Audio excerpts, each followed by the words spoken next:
Hi guys, ये video आपके लिए बहुत यूज़फुल हो सकता है कि आपके कमेंट सेक्शन में बहुत सारे ऐसे डाउट हैं जिन सारे डाउट्स के हम यहाँ पे आपको आंसर करने की कोशिश करेंगे।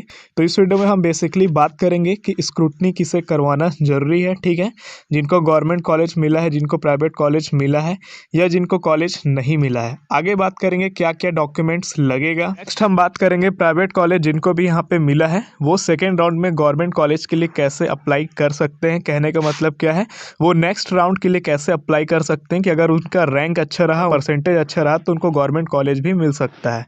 आगे यहाँ पे मेंशन किया है जिनको कॉलेज नहीं मिला है उनको क्या करना है और सभी जितना भी इंपॉर्टेंट जानकारियाँ हो सकती है आपको यहाँ पे मिलेगा। तो चलिए वीडियो को स्टार्ट कर लेते हैं। सबसे पहले हम बात करते हैं मीडिया आर्टिकल से लेकर के मैं आपको समझाने की कोशिश करता हूँ। तो आपको पता है 24 तारीख तक लास्ट डेट आपका दिया हुआ स्क्रूटनी और प्रवेश दोनों के लिए। आगे यहाँ पे हम पढ़ते हैं छत्तीसगढ़ के नर्सिंग महाविद्यालय के लिए आपको प्रवेश नियम 2019 पढ़ने के लिए यहाँ पे बोला गया है। वो हम आगे पढ़ेंगे, इसी वीडियो में आपको बताएंगे अच्छे से। यहाँ पे देखिएगा आप, यहाँ पे लिखता है जिन अभ्यर्थियों को आवंटन प्राप्त हुआ है, मतलब जिनको कॉलेज मिल गया है, चाहे वो प्राइवेट मिला चाहे वो गवर्नमेंट मिला, ठीक है। अगर वो सेकंड काउंसलिंग में सम्मिलित होना चाहते हैं तो उन्हें स्क्रूटनी करवाना तथा स्क्रूटनी में पात्र होना आवश्यक है। अब स्क्रूटनी क्या है, ये जो वर्ड है आप ये समझ लीजिए, आप एक काउंसलिंग कराते हैं तो डॉक्यूमेंट वेरिफिकेशन आपको कराना होता है, उसी को आप यहाँ पे स्क्रूटनी मान सकते हैं कि स्क्रूटनी का जो काम है जिसमें आपका डॉक्यूमेंट वेरिफिकेशन किया जाता है, ठीक है। अगर आपको गवर्नमेंट नर्सिंग कॉलेज मिला है तो वहाँ पे आपको स्क्रूटनी कराना है और प्रवेश भी लेना है। मतलब गवर्नमेंट कॉलेज अगर आपको अलॉट हुआ है तो आपके साथ दो काम होगा, आपको 24 तक स्क्रूटनी करा के 24 तक ही आपको एडमिशन ले लेना है। अगर आप एडमिशन नहीं लेते हैं गवर्नमेंट कॉलेज में, ना प्राइवेट की बात नहीं कर रहा हूँ, तो आप यहाँ पे पूरे काउंसलिंग से बाहर हो जाएंगे। तो ये दोनों कराने के बाद ही आप नेक्स्ट राउंड के लिए क्या होंगे, पात्र होंगे। यदि स्क्रूटनी में पात्र अभ्यर्थी संस्था में प्रवेश ले लेते हैं, ठीक है, अगर आपका स्क्रूटनी हो गया, आपका डॉक्यूमेंट वेरिफिकेशन हो गया और आप यहाँ पे किसी संस्था में एडमिशन भी ले लिए, तो स्वयं ऑनलाइन अपग्रेडेशन चयन कर सकेंगे। तो ये बोलने का मतलब क्या, अगर आपको कोई गवर्नमेंट का कॉलेज मिला है, आप कोई और गवर्नमेंट का कॉलेज अगर आप चूज़ करना चाहते हैं तो आप ऑनलाइन अपग्रेडेशन चयन कर पाएंगे, ठीक है। ये सेकेंड राउंड में फिर इसका रिजल्ट निकलेगा। इसी के साथ साथ नर्सिंग वालों का भी, जो निजी जिनको मिला है, जिनको प्राइवेट कॉलेज मिला है, उनके लिए भी यहाँ पे ये होगा कि वो स्क्रूटनी पहले कराएंगे, उसके बाद वो चाहेंगे तो डायरेक्ट वो यहाँ पे क्या हो जाएंगे, सेकेंड राउंड में जा सकते हैं। उनको एडमिशन कराने का कोई बंदिश नहीं है, लेकिन जिनको गवर्नमेंट कॉलेज अलॉट हुआ है उनको प्रवेश लेना ही होगा। देखिए कल जो आर्टिकल आया था वहीं से मैं आपको समझाने की कोशिश करता हूँ। यहाँ पे साफ साफ मेंशन भी किया है, प्रवेश नियम आपको 2019 का देखना है, नियम नंबर 9 को देखना है। हम आ गए हैं छत्तीसगढ़ के राजपत्र, जो आपका प्रवेश नियम यहाँ पे मेंशन किया है ना 2019 का, वहीं पे आ गए हैं। अब 9वां नंबर बोला है तो हम 9वां नंबर पे आ गए और यहाँ से हम सारे डिटेल को लेते हैं। तो 9वां नंबर पॉइंट पे आने के बाद आपको कहाँ पे आना है, डायरेक्ट इसमें 9वें पॉइंट से हम पढ़ना चालू करेंगे।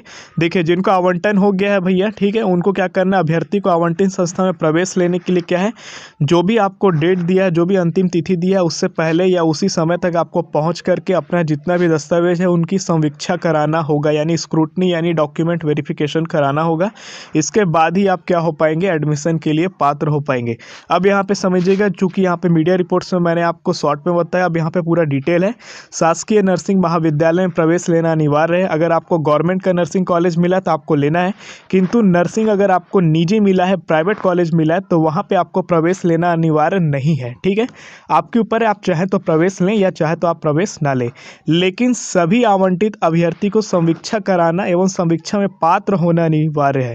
इसका मतलब क्या हुआ, इसका मतलब ये हुआ कि जिनको अभी गवर्नमेंट कॉलेज मिला हो या जिनको प्राइवेट का नर्सिंग कॉलेज मिला हो, इन दोनों को डॉक्यूमेंट वेरिफिकेशन कराना होगा। आपको अलॉटमेंट में जिस कॉलेज में आपको दिया है स्क्रूटनी कराने के लिए, वहां पे आपको दिए गए टाइम पे जाना होगा, चाहे आप प्रवेश लें चाहे आप प्रवेश ना लें। तो गवर्नमेंट और प्राइवेट दोनों को जाना होगा।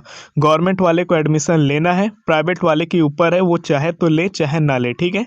अगर वो स्क्रूटनी कराते हैं और उसमें पात्र हो जाते हैं तो आगे जितने भी यहाँ पे राउंड चलेंगे वो वहाँ पे आपका क्या होगा, आप उसमें एप्लीकेबल हो, आप उसमें पात्र हो। लेकिन अगर आप शासकीय नर्सिंग कॉलेज आपको मिला है और अगर आप स्क्रूटनी कराने के बाद एडमिशन नहीं लेते हो तो आप पूरे काउंसलिंग से बाहर। तो यहाँ पे साफ साफ लिखा है, आवंटित शासकीय नर्सिंग महाविद्यालय में प्रवेश न लेने वाले अभ्यर्थी काउंसलिंग प्रक्रिया से बाहर हो जाएंगे। दस्तावेजों की समीक्षा में अहर होने वाले अभ्यर्थी आवंटित शासकीय नर्सिंग संस्था में प्रवेश लेकर काउंसलिंग प्रक्रिया में बने रहने का विकल्प भी दे सकते हैं। ठीक है, आगे जो भी आप दूसरा कॉलेज अगर आपको लेना होगा, कोई दूसरी अगर आपको गवर्नमेंट की कॉलेज चाहिए, तो आप यहाँ पे अपग्रेडेशन को आप अप्लाई कर सकते हैं। जबकि शासकीय नर्सिंग अगर जिनको नहीं मिला है, मान लो किसी को प्राइवेट मिला है, तो वो क्या करेंगे, केवल उनको समीक्षा में पात्र अभ्यर्थी होना है, मतलब उनको स्क्रूटनी में पात्र यानी कि अप्लीकेबल होना है, एलिजिबल होना है। उसके बाद वो संस्था में प्रवेश नहीं भी लेते हैं तो भी वो सेकेंड काउंसलिंग का विकल्प दे सकते हैं, उनको कोई दिक्कत नहीं होने वाला है। 10वें नंबर पॉइंट पर अगर आप आएंगे तो आपको अलॉटमेंट लेटर कहाँ से मिलेगा। जैसे आप एडमिशन लेने का विकल्प चयन करते हैं, आपको आपके वेबसाइट से, आपके आईडी से आपको आवंटन पत्र प्रिंट आउट कर दिया जाएगा, जैसा कि यहाँ पे मेंशन किया है। अब यहाँ पे बात करते हैं, अगर आप एडमिशन कैंसिल कराते हैं या आपका एडमिशन किसी और कॉलेज में हो जाता है, ठीक है, पहले आप किसी और कॉलेज में थे लेकिन बाद में किसी और कॉलेज में हो जाता है, तो यहाँ पे मेंशन किया गया है शेष राशि को क्या किया जाएगा, कुछ प्रोसेसिंग फीस यहाँ पे काटा जाएगा, बाकी दूसरा जो आपको कॉलेज अलॉट होता है वहाँ पे आपको भेज दिया जाएगा। अब जिनको कॉलेज अलॉट हो चुका है, जो एडमिशन लेते हैं, उनके लिए यहाँ पे नेक्स्ट राउंड में जाने के लिए क्या करना है, तो काउंसलिंग प्रक्रिया में बने रहने का विकल्प देने वाले अभ्यर्थियों को प्रमणी सूची के अनुक्रम में क्या होगा, पाठ्यक्रम एवं महाविद्यालय का सेकंड चरण में आवंटन किया जाएगा। प्रथम चरण में काउंसलिंग के आवंटन के उपरांत जो छात्र प्रवेश लिए हैं, चाहे वो गवर्नमेंट में हो चाहे वो प्राइवेट में हो, जिन्होंने अपग्रेडेशन का विकल्प भरा हो, केवल वे ही सेकेंड राउंड के अपग्रेडेशन में द्वितीय काउंसलिंग में अपग्रेडेशन प्राप्त कर सकेंगे एवं अपग्रेडेशन में आवंटित संस्था में प्रवेश लेना उनके लिए अनिवार्य होगा। ठीक है, तो जिनको यहाँ पे कॉलेज मिला हुआ है, अगर वो एडमिशन लेते हैं, एडमिशन इसलिए लेते हैं क्योंकि उनको डर है शायद ये कॉलेज आगे न मिले, तो एडमिशन लेने के बाद अपग्रेडेशन करते हैं, जिसको हम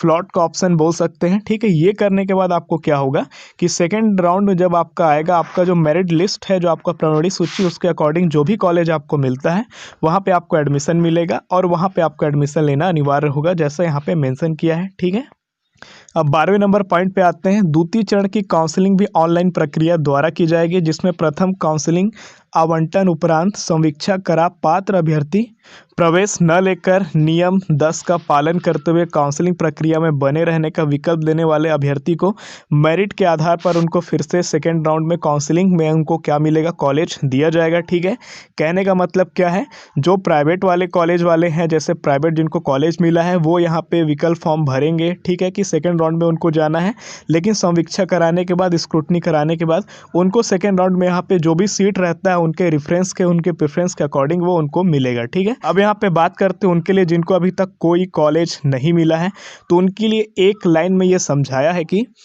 पूर्व से पंजीकृत अनावंटित अभ्यर्थी भी द्वितीय काउंसलिंग में पात्र होंगे। मतलब उनको कुछ नहीं करना है, यहाँ पे ऐसा कुछ भी मेंशन नहीं किया कि उनको कुछ एक्स्ट्रा चीज़ें करना है। साफ साफ लिखा है कि भैया जो आपका मेरिट लिस्ट है, मतलब प्रमाणिकता अनुसार, मतलब मेरिट लिस्ट के अकॉर्डिंग पूर्व से पंजीकृत अनावंटित, मतलब जिनको नॉट अलॉटेड सीट है, अभी भी है ना, कोई सीट उनको नहीं मिला है, वो भी सेकेंड राउंड में क्या है, एलिजिबल रहेंगे, पात्र रहेंगे। ठीक है, तो उनको कुछ नहीं करना है। अगर आपको कोई सीट नहीं मिला है तो आप टेंशन मत लो, आप पात्र हो यहाँ पे। लेकिन जिनको सीट मिला है, गवर्नमेंट का मिला है, तो आपको स्क्रूटनी और एडमिशन दोनों लेना है। प्राइवेट का मिला है तो आपके ऊपर, आप स्क्रूटनी आपको कराना कंपलसरी है, लेकिन एडमिशन आप चाहे तो ले सकते हैं। अगर आप एडमिशन लेते हैं तो आप अपग्रेडेशन कर सकते हैं, ठीक, आगे के कॉलेज को चयन कर सकते हैं। लेकिन अगर आप नहीं लेना चाहते एडमिशन, तो भी आप यहाँ पे सेकेंड राउंड में पात्र हैं। अब बात करते हैं यहाँ पे जरूरी डॉक्यूमेंट्स के बारे में। तो यहाँ पे मेंशन किया है काउंसलिंग की समीक्षा के लिए आवश्यक दस्तावेज, मतलब स्क्रूटनी में आपको क्या लगेगा, क्योंकि यहाँ पे नर्सिंग का तो कोई इस बार हुआ नहीं है। ठीक है, आपका एग्जाम हुआ नहीं CGVAPM का, तो प्रवेश परीक्षा का प्रवेश पत्र और अंक सूची नहीं लगेगा। ठीक है, 10वीं का आपका अंक सूची, क्योंकि आपका जन्म प्रमाण पत्र वहाँ पे दिखता है, अगर आपके पास 10वीं का नहीं है तो आप जन्म प्रमाण पत्र अपना लेके जाएंगे, डेट ऑफ बर्थ वाला। ठीक है, ये आपका आयु देखने के लिए लिया जाएगा। 12वीं का अंक सूची आपको देना होगा। छत्तीसगढ़ राज्य का वास्तविक निवास प्रमाण पत्र आपके पास, रेसिडेंशियल सर्टिफिकेट होना चाहिए। फिर आपका अगर जाति है ST SC OBC में अगर आप आते हैं तो आपको वो लेकर के जाना है। आगे लिखता है अन्य पिछड़ा वर्ग हेतु जाति प्रमाण पत्र सहित विगत 3 वर्षों का आय प्रमाण पत्र, जो कि शासकीय या केंद्र शासन के कार्यालय का फॉर्म 16 अथवा तहसील कार्यालय से जारी किया गया हो। तो यहाँ पे विगत 3 सालों का यहाँ पे बताया गया है कि भाई आपको यहाँ पे इनकम सर्टिफिकेट आपको ले करके जाना है। विगत या 3 वर्षों का आय प्रमाण पत्र यहाँ पे आपको ले करके जाना है, जैसा यहाँ पे मेंशन किया है। तो आप देख लीजिएगा। आगे लिखता है अगर आप किसी कैटेगरी में आते हैं, संवर्ग सैनिक में है, दिव्यांग में है, विकलांग में है, फ्रीडम फाइटर में आते हैं, तो ये सब में अगर आते हैं तो इनका जो भी प्रमाण पत्र होता है वो आपको लेकर के जाना है अगर आप इस कैटेगरी में आते हैं। आगे लिखता है स्क्रूटनी उपरांत महाविद्यालय में प्रवेश हेतु आवश्यक दस्तावेजों की सूची एवं शुल्क। तो यहाँ पे क्या क्या आपका जब स्क्रूटनी कंप्लीट होगा तो आपको और क्या क्या दस्तावेज लगेगा एडमिशन लेने के लिए, तो जो आप अलॉटमेंट लेटर डाउनलोड करेंगे वो लगेगा, पाठ्यक्रम छोड़ने का बंद पत्र यानी बॉन्ड पैकेज आपको देना पड़ेगा। ये केवल गवर्नमेंट नर्सिंग कॉलेज में है कि आप बीच में पढ़ाई छोड़ करके नहीं जा सकते हैं। अगर आप बीच में पढ़ाई छोड़ेंगे तो आपको उतना पैसा गवर्नमेंट को या उस कॉलेज को आपको देना पड़ेगा। आपको टीसी लेकर के जाना पड़ेगा, उसके साथ साथ आपको क्या लेकर के जाना पड़ेगा, कैरेक्टर सर्टिफिकेट लेके जाना पड़ेगा, ठीक है। और ये कैरेक्टर सर्टिफिकेट आपका स्कूल का हो सकता है, अगर आप किसी कॉलेज में पढ़ रहे हैं तो वहाँ का हो सकता है, या फिर आप किसी अधिकारी से भी जारी करवा सकते हैं। आगे लिखता है माइग्रेशन सर्टिफिकेट लेकर के जाना है, तो किनको लेकर के जाना है, यदि अन्य विश्वविद्यालय का छात्र है तो शपथ पत्र सहित समय प्रदान किया जा सकेगा, ठीक है। तो आपको माइग्रेशन सर्टिफिकेट के लिए टाइम दिया जा सकेगा, जैसे यहाँ पे बताया है।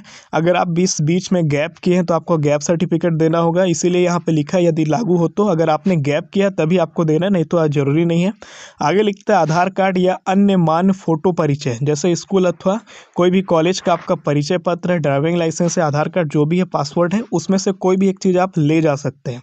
पासपोर्ट साइज का कलर अथवा ब्लैक एंड वाइट फ़ोटो आपको 4 लेकर के जाना है, जो कि एक ही नेगेटिव से बनी हो, मतलब चारों फोटो एक ही जैसा हो, एक ही फ़ोटो का 4 कॉपी होना चाहिए।